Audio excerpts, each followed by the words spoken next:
First off, I'd like to start with some trigger warnings for talk of SA and pedophilia.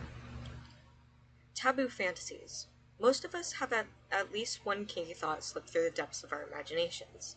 It's not uncommon for people to think that heterosexual, leatherless missionary sex is boring. But when do fantasies start to get a little too weird? Can fantasies be immoral? What are thought crimes? Why does Gen Z decide to get their facts and morals from Twitter instead of real studies done by psychologists and sexologists? Let's talk about that. Firstly, explanations of terms to be used in this video, and generally wherever you'll be debating these topics. Taboo fantasies. Taboo fantasies are to be described as a sexual fantasy that is not so common or looked down upon outside of fantasy. It is a healthy way to vent out trauma and/or intrusive thoughts. According to Psychology Today, things like forced sex fantasies are common, with 61% of women fantasizing about it, 54% of men, and 68% of non-binary people. People with overactive imaginations are more likely to have these fantasies, and those with an unrestricted sociosexual orientation have reported more forced sex fantasies. Those who have had past sexual victimization have also reported having more forced sex fantasies. It is a way for a victim to take control of an experience where they had no control. But in many cases, the reason for these fantasies could just be an overactive imagination or sexual curiosity. Intrusive thoughts. Intrusive thoughts are common in those with OCD, PTSD, bipolar disorder, and anxiety. Intrusive thoughts are ideas or images that come to mind uninvited and usually unwanted. Intrusive thoughts about sexual violence or general violence, like sexual OCD, pedophile OCD, and harm OCD, have absolutely nothing to do with how a person truly feels on the topic. These thoughts are labeled as intrusive for a reason. The reasons these specific intrusive thoughts develop could be from trauma, intense fear of harming people, or being exposed to abuse at a young age. 85% of people have had thoughts about harming others, according to Newport Institute. But be reminded that this is not always how a person truly feels. Paraphilias. According to the National Institutes of Health, paraphilias are to be described as persistent and recurrent sexual interests, urges, fantasies, or behaviors of marked intensity involving objects, activities, or even situations that are atypical in nature. This can range from as harmless as alvanophilia, the attraction to navels, or as harmful as pedophilia or necrophilia. Those with the harmful paraphilias aren't inherently dangerous individuals. These attractions can be caused by many things, including trauma. If one were a pedophile, that doesn't automatically make them a predator. Most of these dangerous thoughts get help from a therapist or psychologist. Pedophilic disorder. According to the National Institutes of Health, pedophilia is to be described as an ongoing sexual attraction towards prepubertal children. The diagnostic criteria of pedophilic disorder, according to DSM-5, is 1. Recurrent, intense sexually arousing fantasies, sexual urges, or behaviors involving sexual activity with a prepubescent child or children over a period of at least 6 months. 2. The fantasies, sexual urges, or behaviors cause clinically significant distress or impairment in social, occupational, or other important areas of functioning. 3. The person is at least age 16 years or at least 5 years older than the child or children criterion A. Quoting from the National Institutes of Health, from a clinical perspective, it is necessary to stress that there are pedophilic men who restrict their desire for sexual contact with children to fantasies only, and other men who are at risk to commit an offense because fantasy alone does not satisfy their sexual desire. This second group is potential offenders who wish to reduce their increasingly overwhelming impulses with therapeutic help. It is possible for these men to be diagnosed with pedophilic disorder due to experiencing interpersonal distress, without them committing an offense. It is a completely different situation for perpetrators who committed sexual offenses against children, which were not caused by pedophilic preference. Those are the surrogate types of sex offenders and can be diagnosed within the category of impulse control disorder, accounting for the lack of sexual preference for children but the committed act of CSA. According to Duscotch 1995, only 22% of child sexual abusers reported having sexual fantasies about minors before committing an offense. Sexual fantasies do not alone cause violence, and certain psychological states must be present to cause violence. Fictosexuality. Fictosexuality is the sexual attraction to fictional characters, often coming hand in hand with fictoromance. Many asexuals are fictosexual/fictoromantic, and this does not make them any less asexual. Lesbians can be androsexual fictosexually, and gay men can be gynosexual fictosexually. Fictional attractions can completely contradict a person's real-life attractions, and that's completely normal. Proship/profic and anti-ship. Proship beliefs are that everyone has a right to make fictional art however they please without being harassed over it, and that people like and dislike different things, and that's okay. And that if you personally don't want to read or see something, you should avoid/ignore it. Proshippers believe that fiction can affect reality, but not on a one-on-one basis. This does not include real actors/real people. Anti-ship beliefs would be the opposite of proship. Some proshippers aren't into taboo kink content, and some are. It's not about what you ship, it's about anti-harassment beliefs. This, however, doesn't mean that everyone with these beliefs would like to be called a proshipper. Please respect people's boundaries. Dark shipping. Dark shipping often gets confused with pro-shipping, many thinking pro-shipping means what dark shipping means. Dark shipping means shipping things that would be looked down upon in real life, but does not include real-life relationships, just like pro-shipping. Some things a dark shipper might ship would include fictional, incest, abuse, and pedophilia. Now that we know what these terms mean, I'd like to break down the psychology behind taboo fantasies and dark shipping.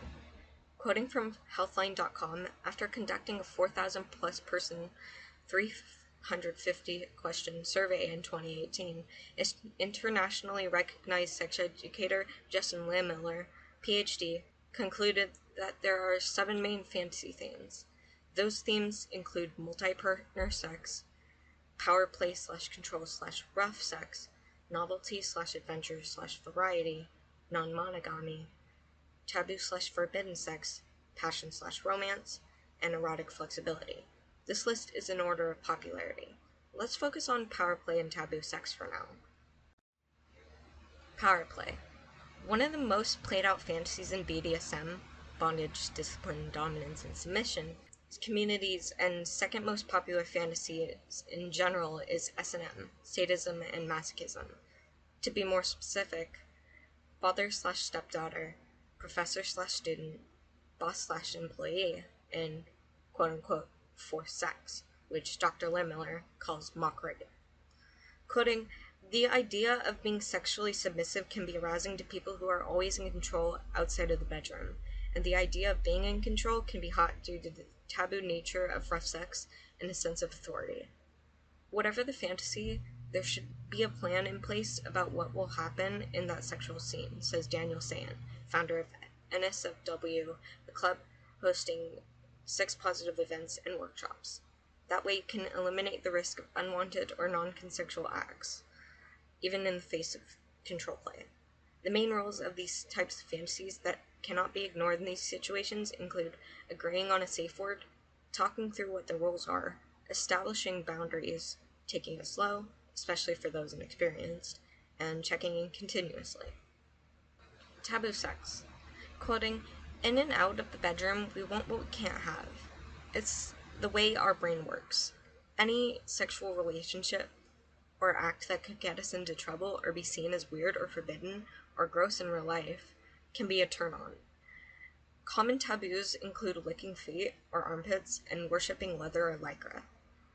Voyeurism, watching people engage sexually without their knowledge or consent, and exhibitionism, exposing one's genitals while others look on, sometimes with, sometimes without their consent, are the most common iterations of forbidden sex. Non-consensual exhibitionism and voyeurism is illegal because the people getting exposed to your genitals or being watched aren't willing participants. While this may be hot to fantasize about, these shouldn't be practiced in real life. Other sexual desires can be communicated with your partner or partners, and depending on their likes or dislikes, enacted. Whatever the taboo kink is, consent is always important, even if your kink is based on non-consent. Always talk to your partner about the details before trying anything, and if they say they aren't okay with it, don't push them or try anything. Rape fantasies. 61% of women have fantasized about being raped before. 24% think about it often. 54% of men, often being 11.5%, and 68% of non-binary people, often being 31%. Now what about those who fantasize about being at the opposite side of the fantasy? According to sexandpsychology.com, 20% of women fantasize about raping someone, 4% often. 38% of men, 7% often, and 38% of non-binary people, 9% often. Quoting, "I should note that in the way people described these fantasies, they made it clear that they were fantasizing about a consensual scenario. For example, some participants said things like they secretly want it. Thus, it's not the case that these people are fantasizing about committing sexual assault. Rather, they're picturing a consensual scenario, often with a bit of token resistance, which means the sex isn't truly forced in these cases." According to Psychology Today, a team of researchers based at the University of North Texas and University of Notre Dame, I apologize if I mispronounced that,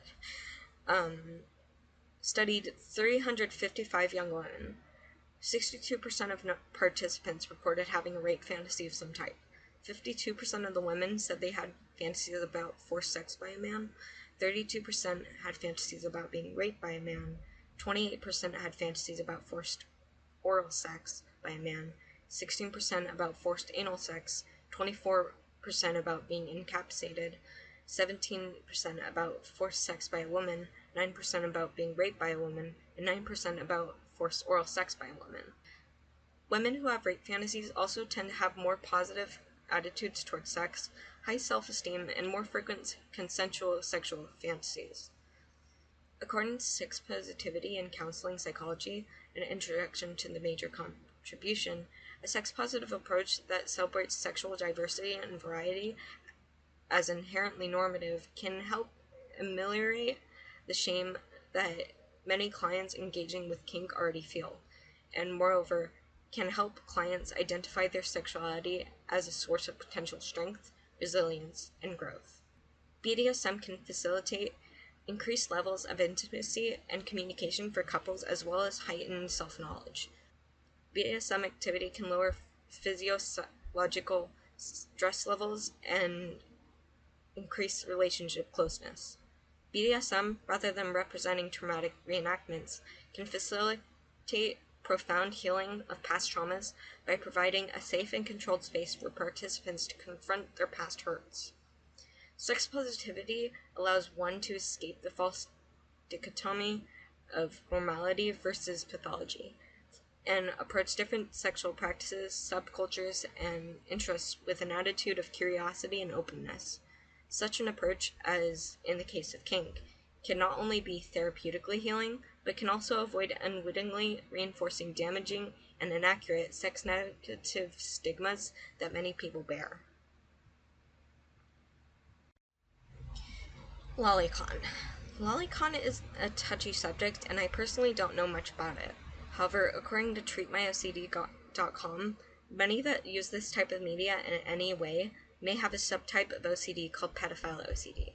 This subtype may sound like the person is a pedophile at first glance, but the reality is that people with pedophile OCD have this subtype due to fear and obsessing over the topic of pedophilia. Quoting, "It's essential to recognize that within the realm of fantasy, people can explore desires that may be socially and morally unacceptable in real life. It's a big part of why fantasies exist. For instance, it's common for people to engage in fantasies involving taboo subjects like incest or rape. However, indulging in these thoughts does not equate to an intention to ever act upon them, or even desire them in real life. It's crucial to emphasize that fantasy remains distinct from action, or even from other kinds of desire.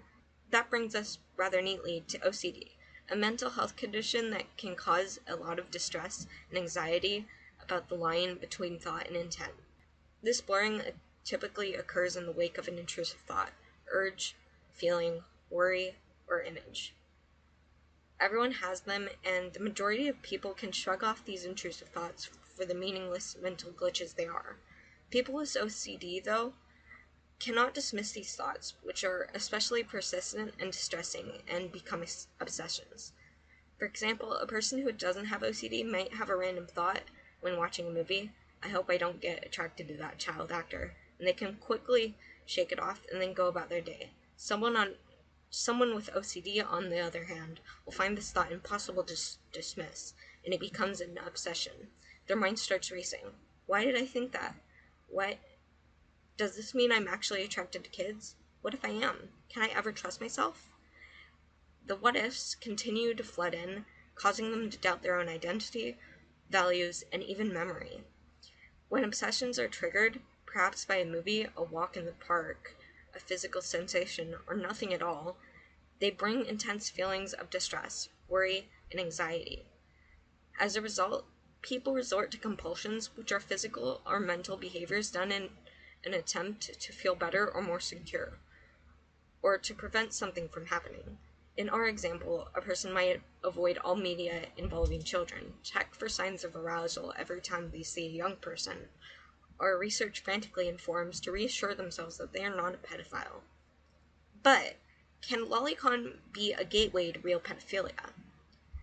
According to Psychology Today, there are no conclusive studies showing a direct link between pedophilia and lolicon. Some professionals suggest that people may be drawn to this material due to pre-existing interests, rather than being led into such interests by exposure alone. Research indicates that individuals with certain psychological traits might be more likely to consume this kind of material, but not necessarily act on it in real life. Fictional depictions of pedophilia are different from real-world actions and should not be equated with actual pedophilia. To put it simply, these fantasies do not say anything about your attractions in real life. Lolicon does not meet the criteria for pedophilic disorder. Art therapy. Most of us have talked to a therapist at least once in our lives, haven't we? The first thing any therapist will recommend as a coping mechanism for anything is art. Whether it be music, writing, or drawing and painting, it can either be not at all related to the subject we're coping with, or it can be extremely detailed. Art is a natural way to let out emotions. Art makes us human. Some people, though, say that coping with art is bad, for some reason, specifically when talking to those with intrusive thoughts and CSA survivors.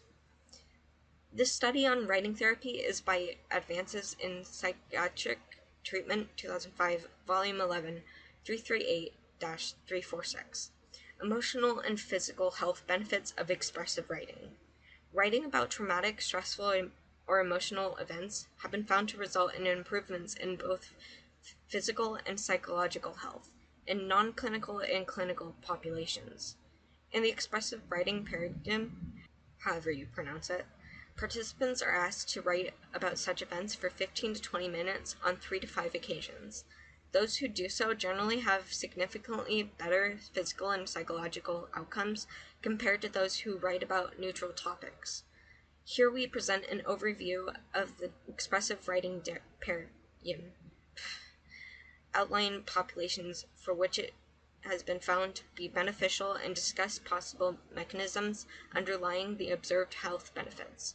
In addition, we suggest how expressive writing can be used as a therapeutic tool for survivors of trauma and in psychiatric settings.